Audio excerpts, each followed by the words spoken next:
Biasa tanya. Biasa saya tanya.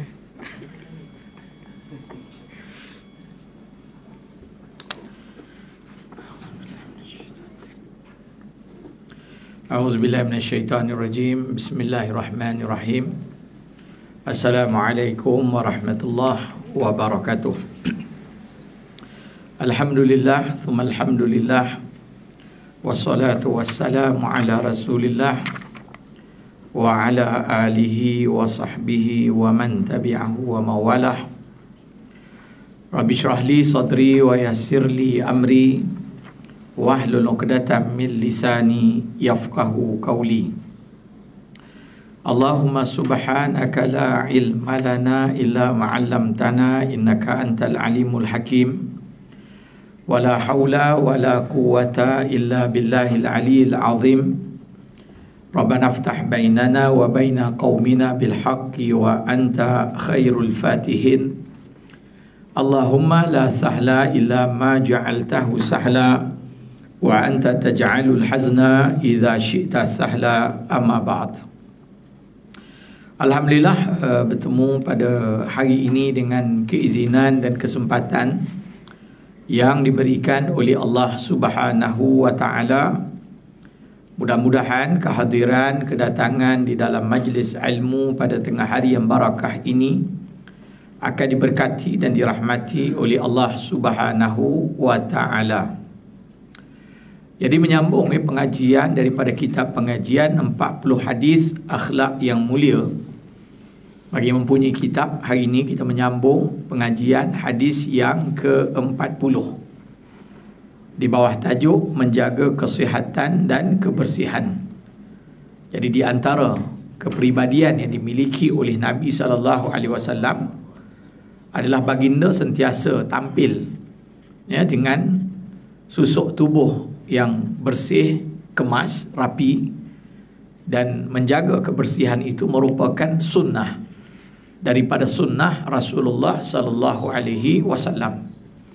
Jadi bukan hanya semata-mata menjaga kebersihan tubuh badan, bahkan juga menjaga kebersihan dalam konteks yang lebih umum, kebersihan pakaian, kebersihan tempat tinggal, kebersihan premis dan sebagainya. Maka kebersihan itu merupakan asas kepada ajaran agama ini. Jadi kita mengharapkan mudah-mudahan orang-orang Islam sentiasa tampil di dalam menjaga kebersihan, terutamanya dalam konteks penampilan, dan juga kebersihan itu mudah-mudahan menjadi sebahagian daripada ciri-ciri hidup seorang Muslim. Jadi hadis ini akan menerangkan tentang antara sunnah kebersihan, lebih merujuk kepada kebersihan fizikal tubuh badan yang disarankan oleh Rasulullah sallallahu alaihi wasallam. Jadi sebagaimana biasa, saya akan terlebih dahulu membacakan matan hadis, kemudian kita akan melihat kepada terjemahan hadis dan mengambil sedikit daripada syarahan hadis ini.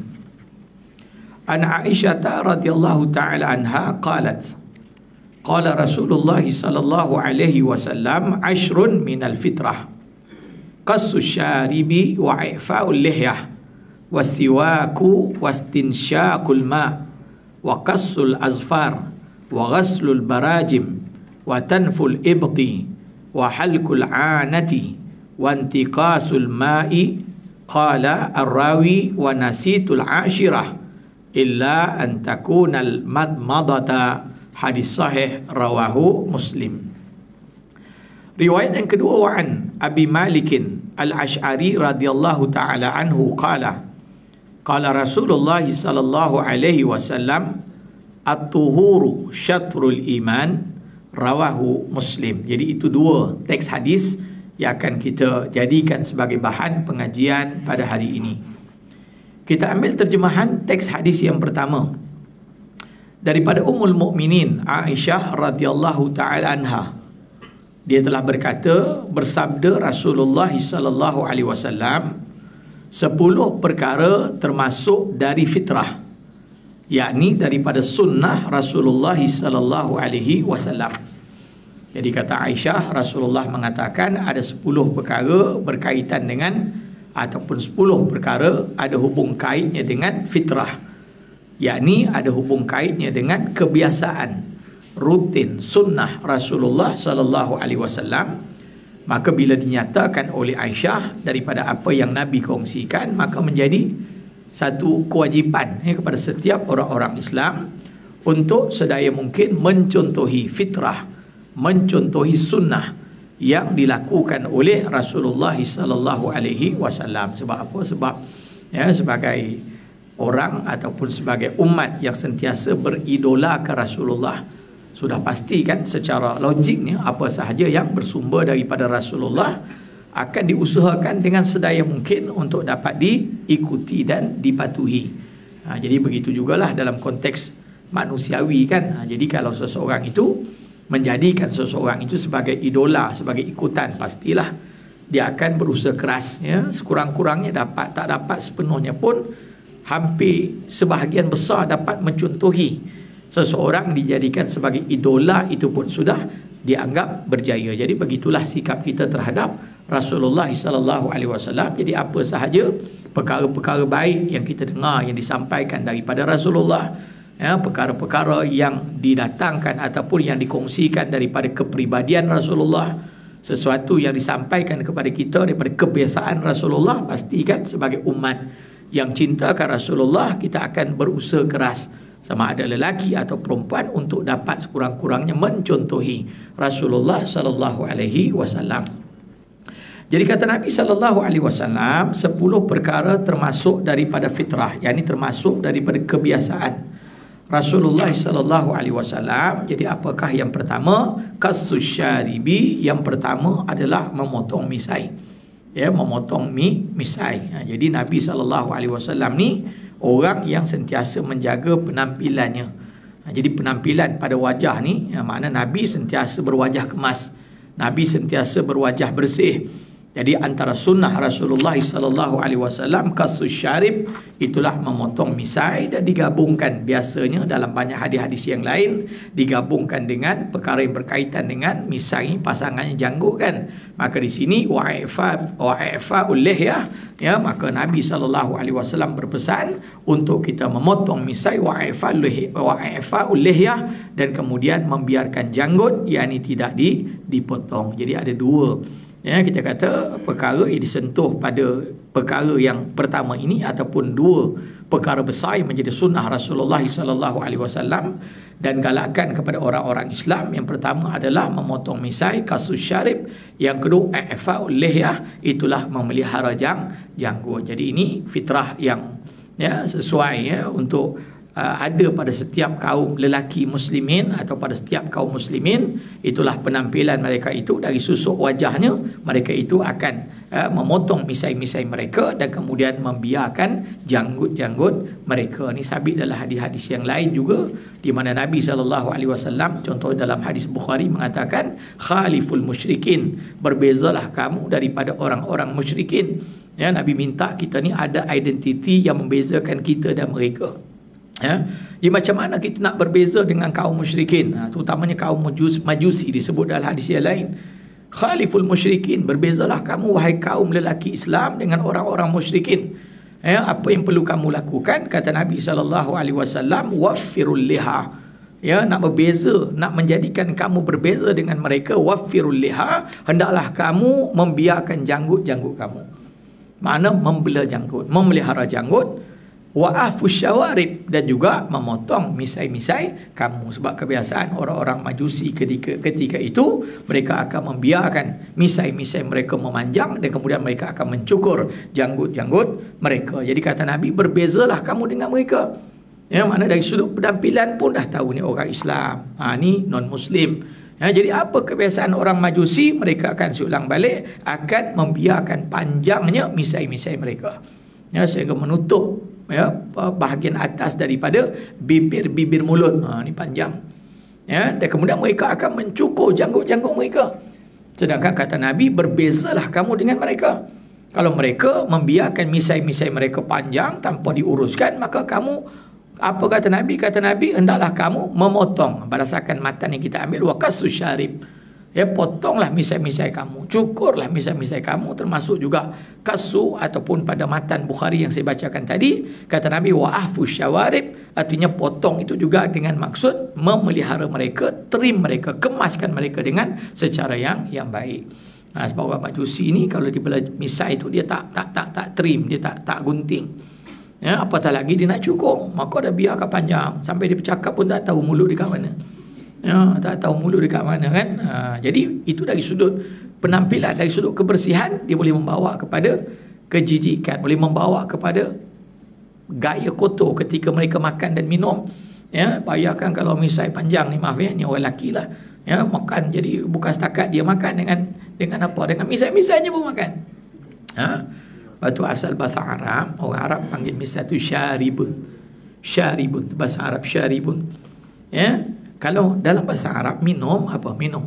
Syaribah. Syaribah tu minum. Syarib tu. Ana syarib tu. Saya telah minum. Anta hal syaribta? Awak sudah minum? Ya, jadi dalam bahasa Arab misai itu dipanggil syaribun. Daripada kata dasar syaribah. Kata dasar perbuatannya minum. Ya, jadi minum waktu yang sama dia jadi misai. Sebab apa? Sebab orang Arab dulu, kalau mereka minum air, maka akan turut basah ya, bahagian bulu di atas bibir-bibir mereka. Sebab apa? Sebab kebiasaan orang Arab dahulu, dia akan membiar panjang. Masa tu tak ada lagi nama misai ini. Dia akan membiar panjang tanpa diuruskan rambut yang tumbuh di atas bibir mereka. Jadi kalau orang Arab minum dulu, maka akan turut basah rambut-rambut yang ada di atas bibir mereka. Jadi dengan sebab itu, bahagian rambut bulu di atas bibir itu dinamakan syarib. Daripada kata dasar syaribah. Sebab apa? Sebab kebiasaan minum itu basah, minum itu basah. Senang dia pun minum jugalah. Syaribun, yang minum. Nampak? Kan? Fa'il, isim fa'il. Bahasa Arab isim fa'il. Katibun, akilun, syaribun. Syaribun arti dia yang minum. Tapi dalam hal ni, misai pun dipanggil syaribun juga. Mana bulu atas bibir itu pun minum juga.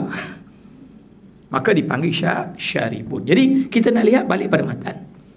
Apa kata Aisyah? Kata Aisyah, di antara sunnah Nabi SAW, Rasulullah SAW akan memotong misai dan membiarkan janggut.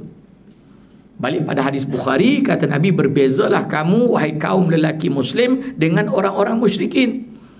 Ya, kalau mereka itu biasa membiarkan misai, maka kamu potonglah. Mereka itu biasanya mencukur janggut, maka kamu peliharalah. Cuma kita nak ambil dalam konteks fiqh. Ya, memotong misai berdasarkan hadis qasun. Ya, qas batu kalau orang Arab, ya, kalau makanan yang biasa kita makan, kalau kedai-kedai Arab tu panggil apa? Kita panggil kabab lah. Tapi sebenarnya namanya shawarma contohnya kan, yang daging besar tu kan, kemudian dia akan buka roti kan. Ya, Damaskus shawarma, Bukit Bintang yang panjang, jam krem tu kan. Ya, orang semua nak rasa kesedapan dia kan. Jadi itu dipanggil shawarma. Setengah-setengah negara dia tak panggil shawarma, dia panggil qas. Ya, qas. Kenapa qas? Ataupun setengah negara Arab qaf tu jadi gas, as, nampak. Jadi pada qas tu mana potong. Jadi makanan tu kerana daging yang ada pada tempat membakar tu dipotong, maka makanan tu dipanggil gas. Cuma saya nak ambil pada matan. Jadi kata Nabi, berbezalah kamu orang Islam dengan orang yang bukan Islam, terutamanya Majusi, sebab mereka tu akan biarkan misai dan mencukur janggut. Jadi kamu pula potonglah misai, dan potong tu sama ada mencukur bersih ataupun kamu mengemaskannya. Itu pun termasuk perkataan memotong. Ya, masuk kemaskan tu, kita tak membiarkan bulu yang misai kita ni panjang sehingga melebihi daripada paras sempadan bibir atas, nampak. Dan kalau itu dilakukan, maksud dibiarkan, sama ada tak dicukur atau tak dirapikan, maka hukumnya sebagian ulama mengatakan adalah haram. Ya, maka jumhur mengatakan haram. Satu pandangan dalam mazhab Syafi'i mengatakan haram. Tetapi pandangan rasmi dalam mazhab Syafi'i mengatakan makruh tahrim. Maksudnya kalau orang tu dia biar misai dia panjang, ibu-ibu balik nanti cek misai suami masing-masing. Ya, kalau panjang sampai tutup pada atas bibir, suruh dia potong. Suruh dia trim, pakai gunting kecil trim. Ya, ataupun kalau dia nak cukur, tak ada masalah. Pun termasuk potong tu dengan mencukur bersih. Ya, sebab jumhur Maliki, Hambali, Hanafi mengatakan haram jika misai itu melebihi daripada paras batas sempadan atas bibir. Ya, makna biar turun sampai habis. Saya kata tadi lah kan, dah tak nampak dah. Kalau saya dulu ingat kecil-kecil, ada satu kartun Popeye the Sailor Man, yang lawan itu nama Bruto. Ya, isteri dia Olive kan. Ya, dia jadi kuat asal makan bayam je kuat, asal makan bayam je kuat. Waktu tu adalah kempen suruh kanak-kanak makan bayam di Amerika. Tapi nak cerita Bruto tu kan penampilannya, tak nampak mulut dia, ngap-ngap tahu dia makan tu, hilang je makanan tu. Tak nampak pun giginya yang mengunyah. Jika lau orang Islam membiarkan misai-misai mereka panjang tanpa diurus, melebihi daripada batas sempadan atas bibir, jumhur mengatakan haram. Satu pandangan dalam mazhab Syafi'i berkongsi pendapat dengan jumhur. Adapun pendapat rasmi dalam mazhab Syafi'i, hukumnya adalah makruh tahrim. Maknanya taklah kata haram, tapi mendekati. Sebab menyamakan diri kamu dengan identiti orang-orang musyrikin, sedangkan Nabi SAW khaliful musyrikin, menyuruh orang-orang lelaki Islam berbeza penampilannya daripada kaum lelaki musyrikin. Itu berkaitan misai. Kemudian Nabi sebut pada hadis ini, disebut apa? Wa'ifa'ul lihyah. Antara sunnah Rasulullah, kata Aisyah lagi, baginda akan memelihara janggutnya. Diterjemahkan dengan terjemahan di dalam kitab ini dengan maksud kedua, membiarkan janggutnya, yakni tidak dipotong. Itu juga nak membezakan kamu daripada orang musyrikin. Orang Majusi dia akan cukup bersih. Maka di sini menurut jumhur sama juga dalam konteks misai tadi, maka jumhur Hanafi, Hambali, Maliki mengatakan haram bagi mana-mana lelaki muslim mencukur janggut-janggut mereka. Yang dibolehkan hanyalah merapikannya sahaja. Adapun satu pandangan dalam mazhab Syafi'i sama seperti pendapat jumhur, haram bagi kaum lelaki muslim mencukur bersih janggut-janggut mereka. Tetapi majoriti sama seperti pandangan tentang misai tadi, mengatakan makruh tahrim, tak sampai kepada haram. Kalau ada di kalangan orang Islam lelaki yang mencukur janggut-janggut mereka, dan datang lagi pandangan yang lebih semasa daripada pandangan ulama kontemporari yang mengatakan mubah ataupun harus semasa ini untuk lelaki muslim mencukur bersih, licin, togel janggut-janggut mereka. Ini pandangan yang ketiga. Jadi kalau kita lihat dari sudut fiqh, ada tiga ara'ul fuqaha, ada tiga pandangan. Pertama, jumhur kata haram cukur janggut, haram. Maliki, Hambali, Hanafi dosa.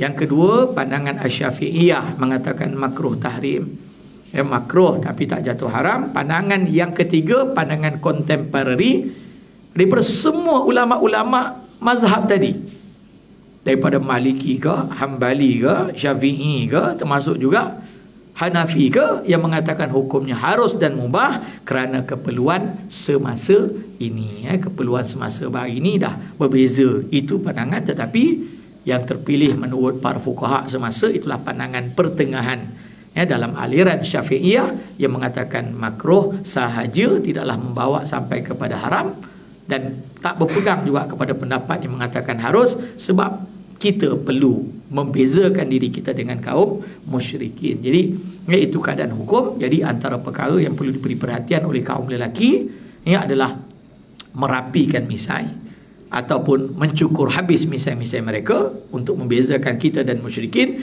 Yang kedua, memelihara janggut, itu identiti. Dan pandangan hukum tadi sampai ada yang mengatakan haram, itulah pandangan jumhur. Tetapi semasa ini kalau ada keperluan, buat setengah-setengah bidang pekerjaan tak mengizinkan orang lelaki untuk menyimpan janggut setengah-setengah bidang pekerjaan. Contohnya pasukan beruniform, kecuali tentera laut, nampak. Itu tentera laut pun adalah macam mana cara, maknanya bukan sembarangan ada. Kalau nak dibela juga begini-begini dia punya sifatnya. Tapi kalau bidang-bidang pekerjaan tertentu langsung tidak dibolehkan. Jadi lepas tu saya kata tadi, pandangan kontemporer juga ada asas. Ada asas sebab melihat kepada survival kelangsungan umat Islam di dalam pekerjaan. Jadi mungkinlah. Ya, tapi kalau semata-mata dia tanpa ada apa-apa peraturan yang mengikat dia dengan apa kita kata mencukur tadi, tiba-tiba dia sendiri ingin, maka ini saya rasa boleh kita berpegang kepada pendapat makruh. Tapi kalau mereka tu mungkin kerana itulah peraturan pekerjaan yang sedang mereka mohon misalnya, maka dia harus ambil hukum ketiga, hukumnya adalah mubah dan harus. Jadi ini ya, apapun secara ringkas, bagi mereka yang nak memelihara janggut pun bukan perlu sampai ke lutut panjangnya kan. Maka sunnahnya kadar segenggam, lebih dari kadar segenggam hendaklah dipotong dan kemudian dibersihkan supaya tak menimbulkan rasa jijik. Bahkan di bawah leher ini boleh untuk dicukur sebab untuk menunjukkan kepada ciri-ciri kebersihan. Jadi bukan maksud faham hadis bela janggut dah macam orang gila dah. Ya, dah berserepah, dah kotor dah kan. Ya, ada selak aja lalat keluar. Contohnya kan. Jadi ini jauh daripada tajuk perbincangan hari ini, identiti kebersihan yang diketengahkan oleh Rasulullah sallallahu alaihi wasallam. Kalau nak bela tu bela elok-elok, masuk mudah. Ya, kalau rasa tak boleh rapikan, bersihkan. Nampak ya? Bagi saya hari ini dengan kemudahan-kemudahan yang ada tak susahlah. Ya, boleh kan? Cuma tinggal mau tak mau, rajin tak rajin saja kan. Dan saya pesan para isteri lah, kalau rajin bantulah suami. Ya, trim-trimkanlah misai dan janggut suami. Dah apa pahala tu. Bukan setakat pahala memasak untuk suami, membasuh pakaian untuk suami, ya, berbual-bual dengan suami, termasuk pahala besar para isteri itulah berkhidmat ya untuk urusan kosmetik dan penampilan suami. Kan besar pahalanya. Ya, saya tak cerita tentang potong kuku suami lagi kan. Ni baru cerita misai dengan janggut dia saja. Ada seorang muslimat tu, ya, dia trim janggut suami dia. Dah suami janggut payah nak tumbuh, mam. Macam mana trim, terpotong habis. Ya, ni kata suami dekat saya lah. Mana dah orang kata apa? Kalau istilah dulu tu, kalau kan pelajar-pelajar sekolah yang langgar disiplin rambut, biasanya rambut tu akan dipotong oleh guru disiplin lah. Tu kalau balik tengok rambut dia tebuk. Ya, kalau balik sekolah tu rambut macam kena makan tikus tu, ni mesti di sekolah tadi guru disiplin yang potong kan. Jadi macam tu lah. Dia tak macam mana isi dia trim dah, terpotong sampai dah sengit. Maksudnya ni tak boleh di repair lagi ni. Critical. Ya, tak dapat habis cukur ke semua. Dia kata nak tumbuh ni ustaz 3 tahun. Dia bukan jenis macam orang jenis ya mudah untuk apalah tumbuh kan. Nak tumbuh 3 tahun. Ya, jadi bergaduhlah endingnya kan. Jadi hati-hati ya. Kalau rasa tak boleh, tangan tak berapa kuat, biar dia buat sendirilah. Ya, nampak muda. Ya, mungkin juga dari isu itu. Cuma sekali tadi sunnah. Mana bagi kaum lelaki muslimin yang nak memelihara janggut dan misai, pastikan dia kemas, bersih dan rapi. Ya, dan ini merupakan sunnah Nabi SAW. Penampilannya bersih. Nabi berjanggut bersih. Nabi bermisai rapi, bersih. Ya, jadi itu perlu kita berikan penekanan ya. Okey. Kemudian berikutnya lagi, kata Sayyidatuna Aisyah, antara sunnah Nabi SAW wasiwaku. Nabi juga kata Aisyah, yang ketiga adalah bersiwak. Maksud bersiwak ini membersihkan gigi daripada kekotoran, membersihkan mulut daripada bau-bau yang tidak enak. Ya, maka Nabi SAW ni orangnya, dia kalau berbicara tu kelihatan putih, bersih gigi Nabi SAW. Ya, dan kalau kita lihat dalam konteks siwak ni, biasanya alat yang digunakan, yang dikaitkan untuk proses siwak ni ataupun amalan siwak ini adalah kayu sugi kan, kayu arak. Tetapi hari ini para ulama contemporary telah membuat satu pandangan yang diterima oleh majoriti ulama semasa ini, bahawa ya kita juga boleh menggunakan berus gigi dan ubat gigi ya dengan maksud bersiwak, ganti kepada kayu arak yang digunakan oleh mereka yang sezaman dengan Rasulullah sallallahu alaihi wasallam. Jadi makna dapat juga pahala siwak walaupun tak pakai kayu sugi. Ya, kita pakai buah gigi kan, guna ubat gigi, dapat tak pahala bersiwak? Dapat. Tapi dengan syarat kita berniatlah. Nawaitu siwaka, ya, nawaitu aku bersiwak kerana Allah Taala, walaupun pakai buah gigi, pakai ubat gigi, dapat pahala bersiwak. Kerana hari ini para ulama contemporary atas kemudahan tadi, ya, maka membolehkan alat-alat selain kayu siwak atau kayu arak digunakan sebagai alat untuk bersiwak atau alat untuk bersugi. Jadi ini antara sunnah, ini juga berkait dengan kebersihan. Bila orang dia buh gigi lah, saya guna bahasa buh gigi, maka mulutnya akan bersih. Sebab itu disunatkan untuk orang Islam bersiwak setiap kali berwuduk, setiap kali nak bersolat, setiap kali nak baca Quran, setiap kali bangun daripada tidur, setiap kali berubah bau mulut dan sebagainya. Jadi apa peranan dan fungsi siwak dari sudut kesihatan dan kebersihan? Dia boleh memberikan kesegaran kepada nafas, memberikan kesegaran, kebersihan kepada bahagian dalaman gigi dan mulut. Ini penting. Ni tengok ni saya nak cerita tentang bagaimana Rasulullah SAW sangat-sangat mementingkan yang namanya kebersihan. Lepas tu ada hadis Nabi SAW yang melarangkan orang-orang Islam yang memakan makanan-makanan yang mengeluarkan bau untuk menghampiri masjid Rasulullah sallallahu alaihi wasallam. Hadis sahih, Nabi melarang orang yang makan bawang putih daripada menghampiri masjid Rasulullah. Kita kiaskanlah bawang putih itu sejenis makanan yang boleh menyebabkan bau pada mulut. Maka dalam konteks Malaysia, bukan setakat bawang putih, macam-macam kita makan kan. Kayu kita makan, batu kita makan, besi, belimbing besi. Nampak kata orang Nusantara ni hebat, besi pun kami makan, kayu, ubi kayu. Tak adalah yang ekstrim semua kita makan. Apatah lagi yang jenis mengeluarkan bau dan sebagainya, maka sunnah. Pisang batu, apa saja. Jadi apa saja yang kita makan, kalau dia boleh menyebabkan bau kepada mulut, maksud saya bau-bau yang tidak enak, tidak bagus, maka disitulah datangnya peranan bersugi dan bersiwak. Dia boleh menyebabkan kesegaran kepada nafas, mulut dan bau. Jadi ini perkara-perkara lah. Sebab tu kita kena hati-hatilah. Cuma ada ketikanya dalam konteks siwak, makruh kan bersiwak selepas gelincir matahari bagi orang yang berpuasa. Nampaknya walaupun tidak dikatakan haram, tapi tak ada larangan untuk dia bersiwak walaupun dia berpuasa, jika dia terlibat dalam bidang pekerjaan yang memerlukan komunikasi. Walaupun ada hadis mengatakan bau tidak sedap mulut orang yang berpuasa lebih harum di sisi Allah daripada bau kasturi atau kamakal.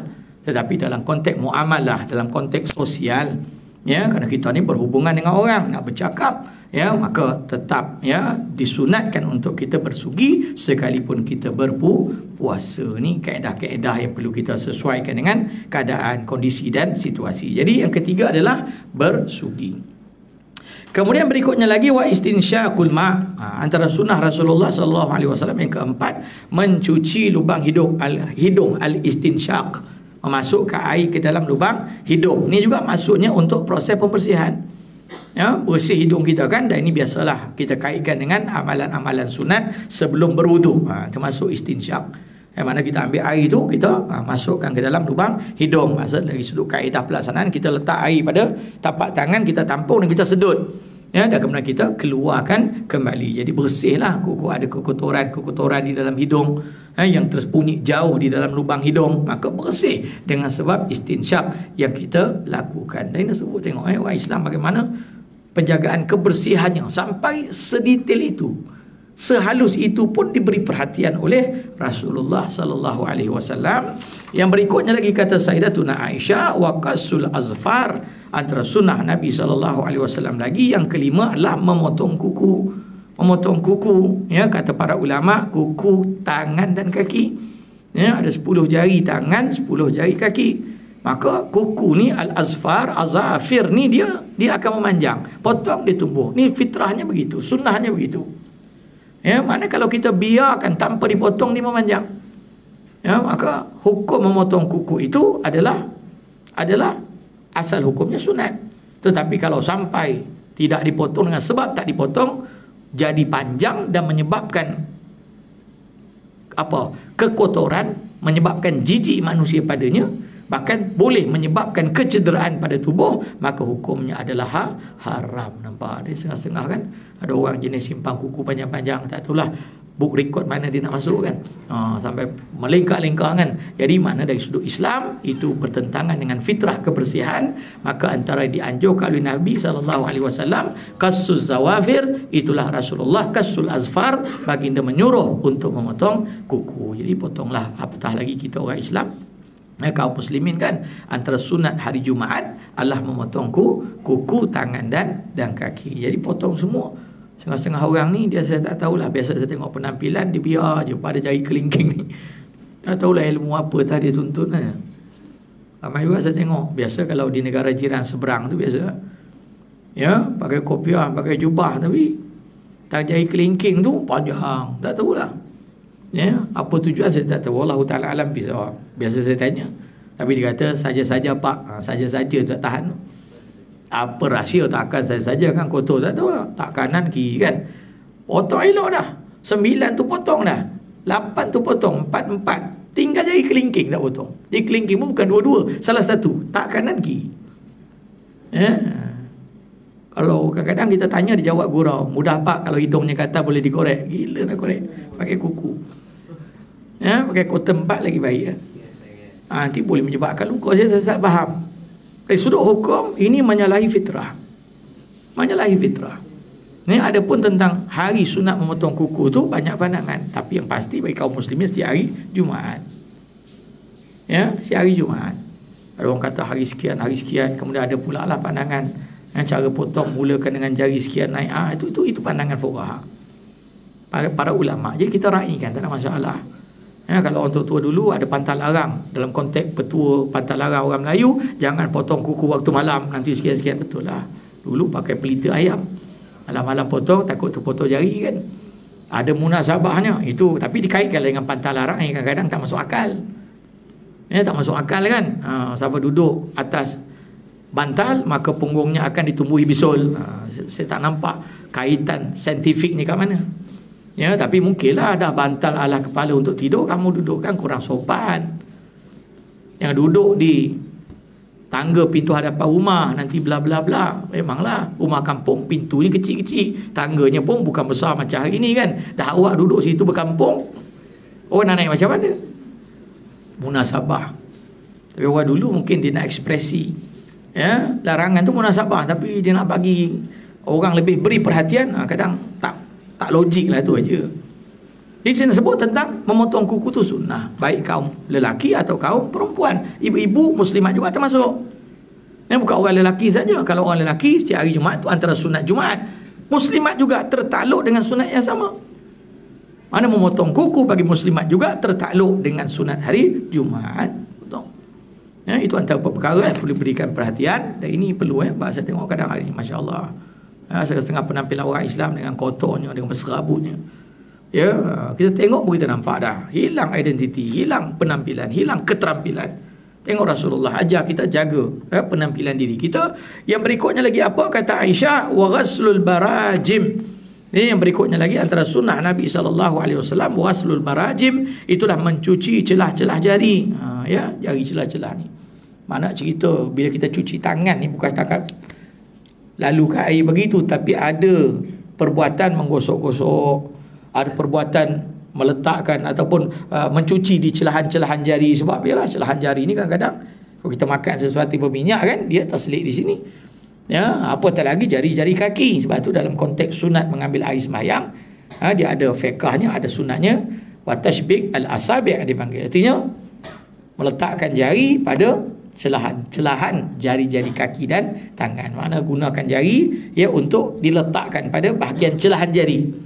Ya, sebab apa? Sebab nak pastikan bahawa tidak ada kekotoran yang tertinggal di situ. Saya cerita ni dari sudut yang lain, bagaimana macam mana ya halusnya Islam dalam konteks kebersihan. Ya, orang Islam ni bagi saya kalau kita amal ke semua sunnah Rasulullah ni memang penampilannya bersih. Dan kemudian lagi kata Sayyidatuna Aisyah selepas daripada itu, watanful ibti, antara sunnah Nabi SAW lagi, watanful ibti, itulah mencabut bulu ketiak. Ya, bulu ketiak kena bersihkan. Ada kata para ulama sama ada mencabut daripada akar ataupun mencukur bersih, termasuk juga watanbut itu masuk juga. Ya, kita kata mencabut itu, watanfu itu termasuk mencabut itu juga adalah dengan mencukur bersih. Ini terpulang lah ni macam-macam lah. Kalau hari ini ada penggunaan alat-alat kosmetik tertentu, sila, tak ada isu. Ya, sapu krim ke hilang, ada orang letak pelekat ke hilang. Ya, ada orang dulu dia pakai kapu cabut selai-selai pun terpulang. Orang pakai spek janggut terpulang. Ya, dia nak lebih mudah lagi, dia nak pakai pisau cukur, terpulang. Yang penting tak ada bulu kat situ. Dan ini rutinnya berdasarkan hadis Anas ibn Malik, hadis sahih Muslim, pada setiap 40 hari. Mana jangan dibiarkan lebih daripada 40 hari. Ya, rambut pada bahagian bawah, maaf ya, ketiak itu tidak dibersihkan. Ini adalah hadis Muslim, Anas ibn Malik sebut. Ya, mana setiap 40 hari rutin tu. Lebih 40 hari, 41 hari biar aja. Sebab ya, kenapa al-ibid, kenapa? Ya, maaf ya, rambut pada bahagian ketiak, sebab dia ada kaitan dengan bau. Dia ada kaitan dengan kekotoran. Ya, bakar dia tu, ni panjanglah cerita, nanti jadi kuliah sains pula. Ya, tapi nak cerita tuan-tuan boleh Google, boleh cari lah. Ya, memang dia boleh ada kesan terhadap tindak balas kimia, nampak? Ya. Dan ini perkara penting yang berkaitan dengan kebersihan. Ya, ini bukan masalah dia hero kampung tak, hero kampung. Ya, bukan. Ya, kau setakat nak lawan siapa paling banyak bulu, kera lah menang. Gorila dah menang.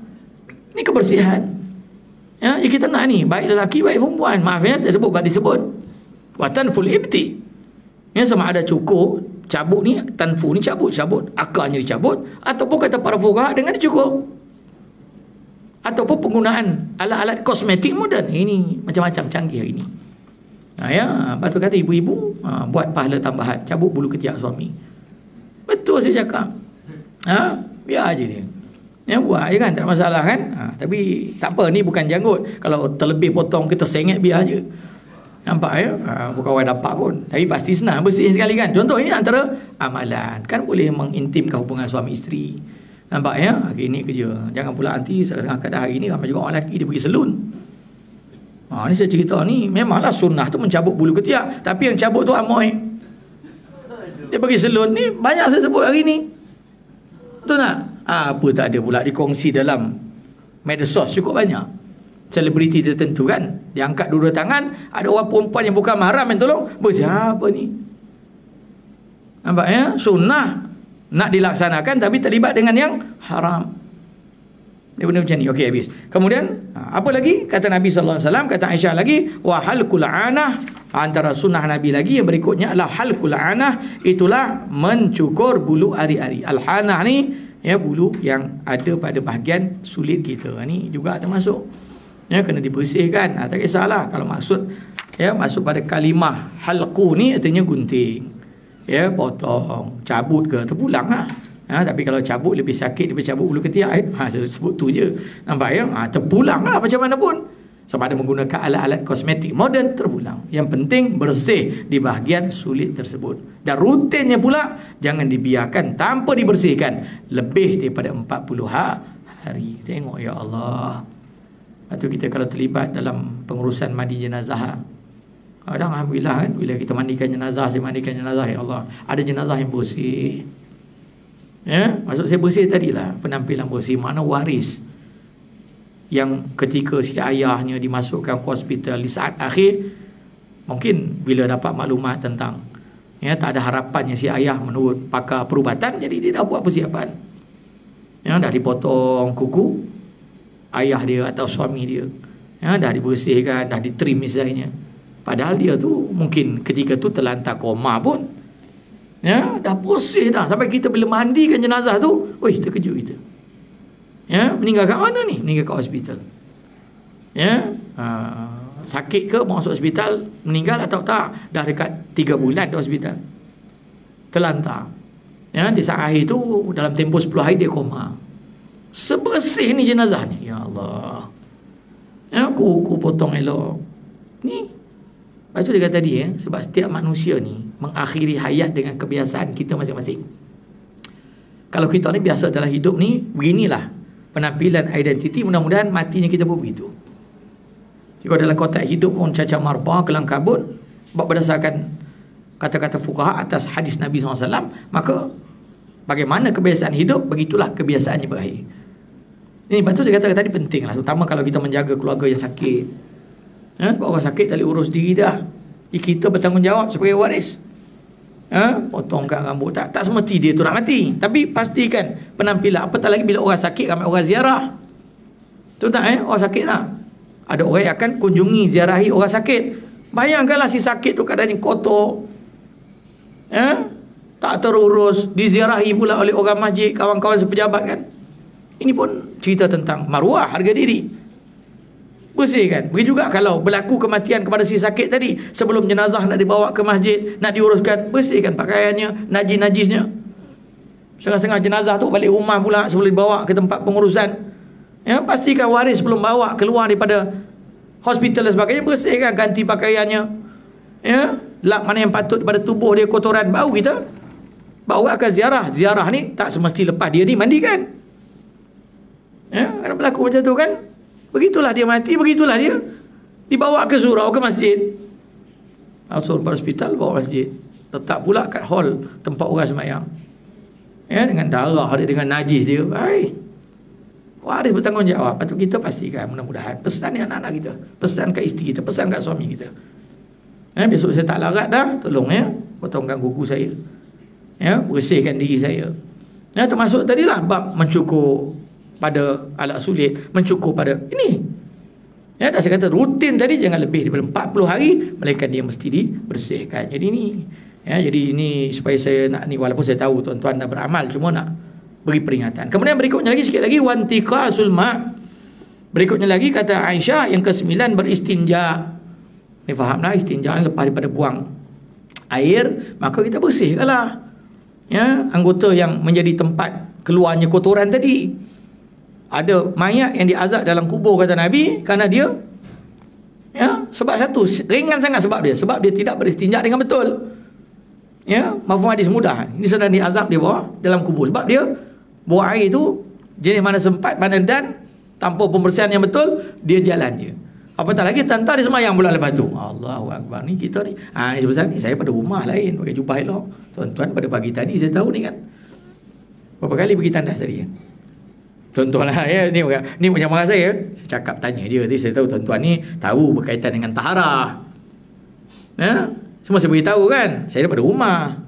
Walaupun tadi ada kelas pagi, saya balik rumah salin jubah dulu. InsyaAllah bersih lah.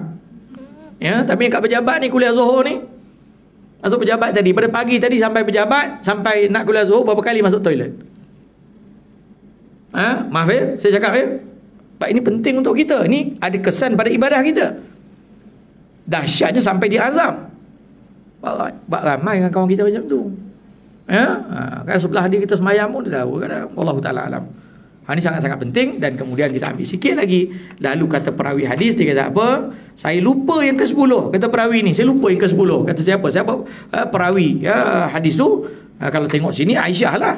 Maka dia kata dia lupa yang ke-10. Apa dia sebut 9? Lalu rasanya ialah al-madmadah. Tak silap saya lah, yang ke-10 tu berkumur-kumur. Istinsyak masuk air dalam hidung, madmadah masuk air dalam mulut, dan pusingkan air tu macam washing machine.